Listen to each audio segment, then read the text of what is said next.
So let us start with the second question of this Gomerian constraint. The second question is we want to maximize z equal to x1 plus 2x2 subject to constraint. इसमें I think question number second is ये 2x2 less than equal to 7, x1 plus x2 less than equal to 7, 2x1 less than equal to 11. तो सब में less than equal to का sign है, तो इसमें डालेगा x3, इसमें डालेगा x4, इसमें डालेगा x5. पहला काम तो आपका ये x3 x4 x5. उसके बाद simplex table x3 x4 x5, cost values आ गई, एक्स भी आ गया फर्स्ट इक्वेशन फर्स्ट रो में, सेकंड इक्वेशन का ऑप्शन सेकंड रो में, थर्ड इक्वेशन का ऑप्शन थर्ड रो में, और उसके बाद फिर जेड निकाला, डेल्टा जे निकाला. अब आप इसके साथ बहुत फैमिलियर हो चुके हैं, तो you can do easily. Most negative is -2, this is your incoming vector. ठीक है जी.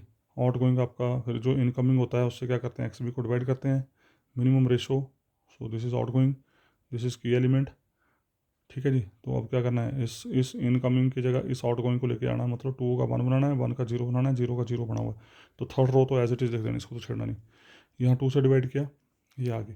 अब की एलिमेंट आ गया ये, इस 1 का बनाना 0, तो इससे किससे मल्टीप्लाई करें ताकि इसमें जमा करके 0 हो जाए, -1 से. तो हमने क्या किया, इस पूरी रो को -1 से मल्टीप्लाई किया और इस पूरी रो में ऐड कर दिया. ठीक है जी. ऐड करके जो है उसको हमने यहाँ सेकंड टेबल में लिख दिया. फिर सेम प्रोसीजर, मल्टीप्लाई किया, जेड निकाला, डेल्टा जे निकाले, मोस्ट नेगेटिव डेल्टा जे आ गया, this is your incoming vector. फिर इससे हमने इसको डिवाइड करके मिनिमम रेशो निकाली. ठीक है. तो ultimately you can find easily. So final table is this, in which z has 21/2 value, x1 has 7/2 value, x2 has 7/2 value. तो both the variables have fractional value, so it is not final solution. So now we will move with Gomerian constraints. So क्या करना आपने, जो आपकी fractional values हैं, जितनी भी fractional values हैं, सिर्फ और सिर्फ फ्रैक्शनल वैल्यूज़, उनको आपने क्या करना है, ब्रेक करना है integral plus fractional, integral plus fractional.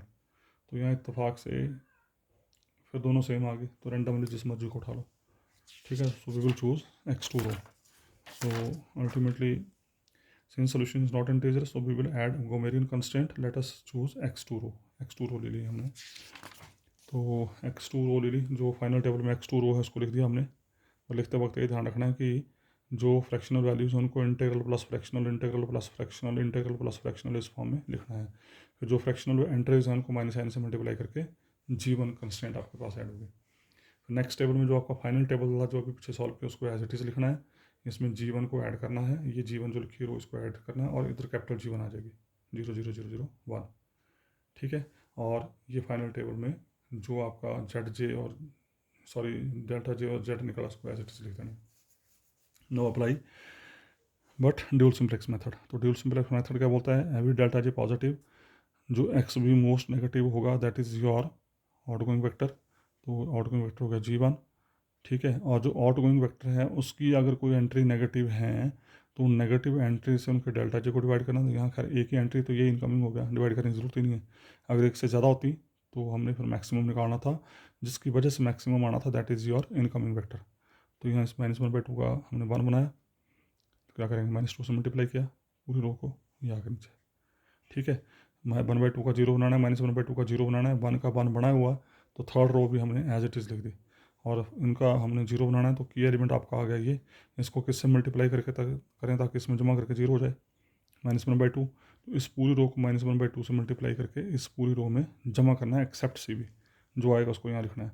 उसी तरीके से इसको 0 करना है, तो ये की एलिमेंट है, इसको किससे मल्टीप्लाई करें ताकि इसमें जमा करके 0 हो जाए, 1/2. तो इस पूरी रो को, मतलब इस रो के एलिमेंट्स को 1/2 से मल्टीप्लाई करके इस रो के एलिमेंट में जमा करना, जो आएगा उसको यहाँ लिखना. And finally, I think we have the integral solution. So x2 is 3, x1 is 4, z is equal to 10. This is your final answer. ठीक है. तो z आ गया 10, x1 आ गया आपका 4 और x2 आ गया आपका 3. So this is the question. Now I think you can do easily all the questions. So ये एक और जो है, इसको थर्ड क्वेश्चन की तरफ जाएं ज़रा. थर्ड क्वेश्चन ये आप करेंगे, इसमें थोड़ा सा आपको कुछ बताना चाहता हूँ. Now we have x1 is 7/2, x2 is 9/5. ठीक है जी. तो एक और आप कर सकते हैं यहाँ पे, यहाँ देखिए ज़रा ध्यान दें, x1 आया 3 + 1/2, x2 आया 1 + 4/5, ठीक है 4/5। तो फ्रैक्शनल वैल्यू किसकी छोटी आई, ये सॉरी फ्रैक्शनल वैल्यू ये, जिसकी फ्रैक्शनल वैल्यू छोटी आएगी उसको आपने चूज़ करना है, ठीक है जी। जिसकी फ्रैक्शनल वैल्यू छोटी आएगी उसको आपने चूज़ करना है। अगर मान लो दोनों फ्रैक्शनल वैल्यू सेम आएंगी तो मैंने क्या कहा था, रैंडमली किसी को भी उठा लो, पर उससे ज़्यादा बेटर है कि अगर फ्रैक्शनल वैल्यू सेम आ जाती हैं तो उसके बाद आपने इंटीग्रल वैल्यू देख लेनी किसकी आ रही है। तो जिसकी इंटीग्रल वैल्यू छोटी आएगी उसको आपने चूज़ करना है, ठीक है जी। तो हमने यहाँ पे x1 रो को चूज़ कर लिया। तो now you can solve all the questions, try your self. अगर आपको कहीं कोई दिक्कत आती है तो डिस्कस विद मी, ठीक है जी।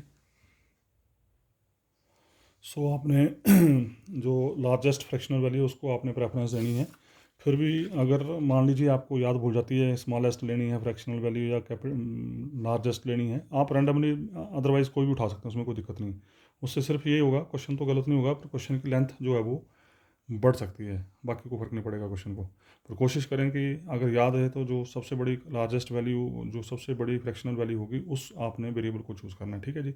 अगर फ्रैक्शनल वैल्यू दोनों सेम आ जाती हैं तो रैंडमली जिस मर्जी को उठा लो, और अगर फ्रैक्शनल वैल्यू सेम आ जाती हैं और आपको लगता है इंटीग्रल वैल्यू डिफरेंट है तो जो आपकी इंटीग्रल वैल्यू लार्जेस्ट होगी उसको चूज़ कर सकते हैं। और मैं फिर रिपीट कर रहा हूँ, अगर नहीं याद रहता कुछ भी तो आप रैंडमली किसी को भी चूज़ कर सकते हैं। उस केस में क्वेश्चन की लेंथ छोटी बड़ी हो जाएगी, बाकी क्वेश्चन को कोई फर्क नहीं पड़ेगा, ठीक है जी। उसके बाद आया हमारा अगला ब्रांच एंड बाउंड मेथड। तो इसको ब्रांच एंड बाउंड मेथड जो है, जो आपने फर्स्ट सेक्शन में ग्राफिकल मेथड किया था उसी की आगे एक्सटेंशन है। तो इसके पहले ये मेथड भी पेपर में कई बार डिस्कशन के लिए पूछा गया है, तो पहले मेथड को देख लेते हैं। मेथड क्या है? स्टेप फर्स्ट है obtain the optimal solution for the corresponding LPP by graphical method.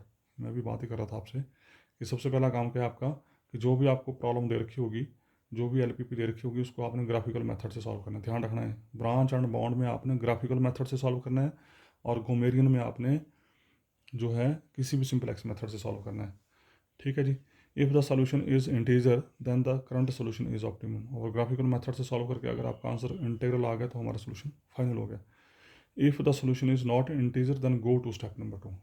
फिर आपने स्टेप नंबर 2 की तरफ बढ़ना है। स्टेप नंबर 2 क्या बोलता है? Consider the value of objective function as upper bound. अब अपर बाउंड लोअर बाउंड आपको पता होना चाहिए, रियल एनालिसिस आप पढ़ रहे हैं, एनालिसिस आप पीछे बीएससी में पढ़ के आ चुके हैं। अपर बाउंड मतलब एक किस्म से सेट की जो सबसे बड़ी वैल्यू होती है। Consider the value of objective function as upper bound, कहने का मतलब जो अभी आपने ऊपर ग्राफिकल मेथड से ऑब्जेक्टिव फंक्शन की वैल्यू निकाली उसको आपने एज अपर बाउंड ट्रीट करना है, and the lower bound at integral part of the decision variables. और जो डिसीजन वेरिएबल्स की जो वैल्यूज़ होंगी, जो भी आप फाइनली निकालेंगे, उनके इंटीग्रल पार्ट निकाल के फिर आपने लोअर बाउंड फाइंड आउट करना। कैसे करना वो क्वेश्चन में देखेंगे हम। तीसरा step, let the optimum value x j star of the variable x j be not an integer. मान लीजिए कि जो आपके x1 x2 x3 थे उसमें से x2 जो है वो इंटीग्रल वैल्यू नहीं आई, जिसको हम एक्स जे बोल रहे हैं, उसको नाम देते हैं हमने एक्स जे स्टार। तो आपने क्या करना है फिर, देन सब divide the given I P P in 2 problems. फिर क्या करेंगे आप, जो आपकी जो गिवन प्रॉब्लम होगी उसको आपने 2 हिस्सों में डिवाइड करना है। कैसे डिवाइड करना है? ओरिजिनली आपकी वही आईपीपी रहेगी, उस आईपीपी में अब एक नई कंस्ट्रेंट ऐड होनी है। जैसे पिछले हमने गोमेरियन में ऐड करते थे वैसे यहाँ पर ऐड होनी है। यहाँ कैसे ऐड होंगी? यहाँ पर 2 कंस्ट्रेंट ऐड होंगी, एक होगी लेस देन इक्वल टू के साथ, एक होगी ग्रेटर देन इक्वल टू के साथ। जब ये 2 कंस्ट्रेंट ऐड करेंगे तो आपके दो सब प्रॉब्लम बन जाएंगी आपकी। एक प्रॉब्लम ओरिजिनली पूरी जो दे रखी होगी उसमें एक इक्वेशन ये आएगी, और दूसरी प्रॉब्लम बनेगी ओरिजिनली जो होगी वो और उसके साथ एक इक्वेशन ये आएगी, ठीक है। Given I P P with an additional constant x j is less than equal to integral part x j star. ये पढ़ा होगा आपने, इंटीग्रल पार्ट ये फंक्शन होता है कि given I P P with an additional constant x j greater than equal to x j star integral part plus 1। Less than equal to में कुछ नहीं होगा, ग्रेटर देन इक्वल टू में जो ऊपर इंटीग्रल पार्ट निकाला होगा उसमें एक जमा करके दूसरी क्वेश्चन ऐड करनी।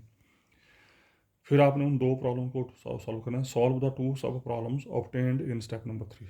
फिर आपने इन 2, आपके पास ये 2 क्वेश्चन बन जाएंगे नए, इनको फिर से आपने ग्राफिकल मेथड से सॉल्व करना है। देयर में अराइज 3 केसेस, जब आप इनको सॉल्व करेंगे तो ये बनेंगे, if the optimum solution of these sub problems are integral, कहने का मतलब अगर दोनों सब प्रॉब्लम में इंटेग्रल सोल्यूशन आ गया तो आप वहीं स्टॉप हो जाएंगे, ठीक है। और जिसके पास जेड की वैल्यू मैक्सिमम होगी वो आपका, जिसका जेड मैक्सिमम होगा दोनों में, वो आपका फाइनल आंसर हो जाएगा।